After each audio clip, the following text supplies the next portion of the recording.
எந்த கடவுளுக்கும் காது கேட்கவில்லையே, கத்தாமலா இருந்திருப்பாங்க?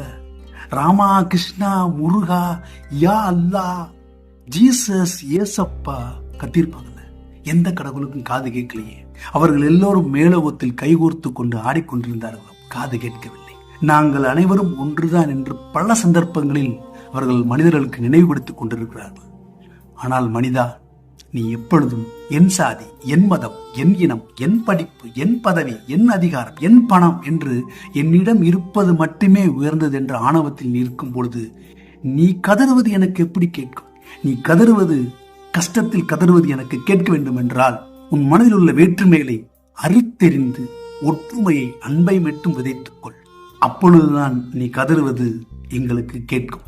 ஆனால் மனிதா, நீ வேதாளம், முருங்கை மரம் ஏறும் வேதாளம். லைஃப் இஸ் அன்பிரடிக்டபிள் என்று ஒரு 3-4 நாளைக்கு எல்லா சோசியல் மீடியாலும் போஸ்ட் போடுவேன். 5வது நாள் ஏன் சார், ஏன் மதம், ஏன் பதவி, ஏன் அதிகாரம், நான் தான் பெரியவேன், ஆணவம் ஏறிடும். முருங்கை மரத்துல வேதாளம் திரும்பி ஏறிடும். நீ முருங்கை மரத்தில் வேதாளமாக மரம் ஏறுவதை நிறுத்தும் வரை இப்படியான எங்கள் சீற்றங்களுக்கு உன்னால் விடை கண்டுபிடிக்கவே முடியாது. இப்படிக்கு கடவுள்கள். நல்ல சிந்தனைகளை விதைப்போம், நம்பிக்கை வளர்ப்போம். அன்புடன் நம்பினா.